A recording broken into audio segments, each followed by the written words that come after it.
Good evening, attorney. Good evening, classmates. Under Article 142 of the Revised Penal Code and citing to sedition, the following are the elements. First, that the offender does not take direct part in the crime of sedition. Second, that he incites others to the accomplishment of any of the acts which constitute sedition.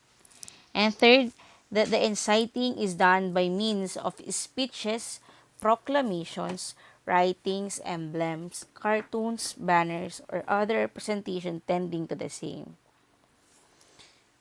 Under the element number 3, uttering seditious words or speeches in writing, publishing or circulating scurrilous libels are punishable when first, they tend to disturb or obstruct any lawful officer in executing the function of his office, or they tend to instigate others to cabal and meet together for unlawful purposes, or they suggest or incite rebellious conspiracies or riots, or they tend to stir up the people against the lawful authorities or to disturb the peace of the community, the safety and order of the government.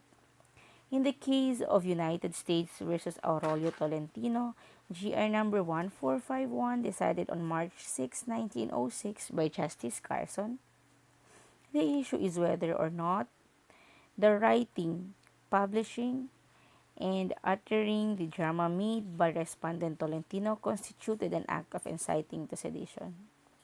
The facts of the case are: on March 14, 1903, the theatrical work written by respondent Tolentino entitled Kahapon, Ngayon at Bukas was presented by him and others at Teatro Libertad.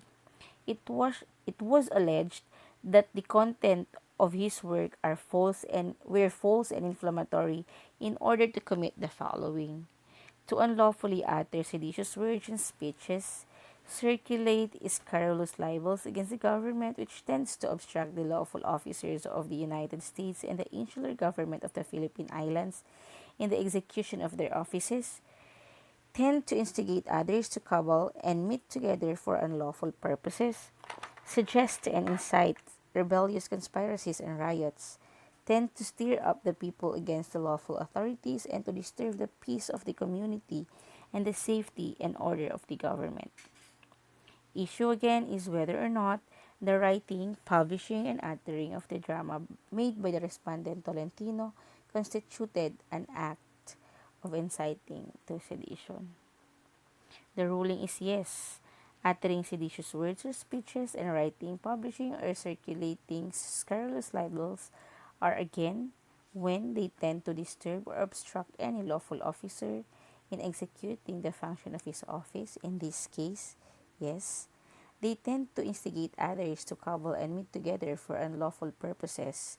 In this case, it was said yes. They suggest to incite rebellious conspiracies or riots, or they tend to stir up the people against the lawful authorities or to disturb the peace of the community, the safety and order of the government. Yes.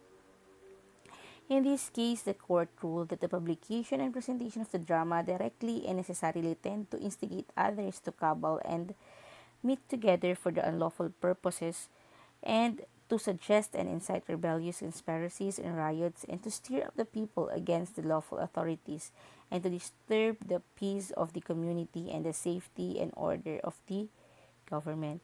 The manner and form in which the drama was presented at such time, where the widespread and dangerous act of insurrection in government were not yet entirely extinguished, renders absurd the pretense that it was merely or even principally a literary or artistic production, and the clumsy devices, the allegorical figures, the apparent remoteness, past and future, of the event portrayed could not and in fact were not intended to leave the audience in doubt as to its present and immediate application, nor should they blind this court to the true purpose and intent of the author and director of the play.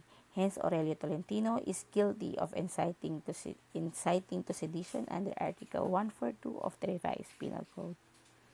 Thank you.